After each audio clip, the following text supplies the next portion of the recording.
Usap-usapan ngayon sa showbiz world ang balitang may dalawang kapamilya stars na posibleng gumawa ng proyekto sa GMA Network. Ayon sa mga kumakalat na impormasyon sa social media at ilang entertainment circles, maaaring may bagong collaboration na namang mangyari sa pagitan ng mga artista mula sa ABS-CBN at Kapuso Network. Bagamat wala pang kumpirmadong detalye kung sino-sino ang mga artistang tinutukoy, mabilis namang naging usap-usapan ito ng mga netizen.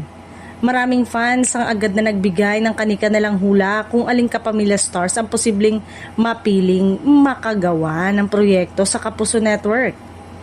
Ayon pa sa ilang obserbasyon ng mga taga-subaybay ng showbiz, posibleng isang aktor at isang aktres ang tinutukoy sa balitang ito. Kung sakali man na inaasahan na magiging malaking proyekto ito na tiyak na aabangan ng maraming manonood. Hindi naman nabago sa industriya ang ganitong uri ng kolaborasyon sa mga nagdaang taon. Naging mas bukas ang mga network sa pagtutulungan upang makapaghatid ng mas maraming proyekto at mas malawak na oportunidad para sa mga artista. Dahil dito, marami ang nagsasabing magandang senyales ito ng patuloy na pagbabago sa showbiz industry. Mas nagiging posible na ang pagsasama-sama ng mga artista mula sa magkaibang network.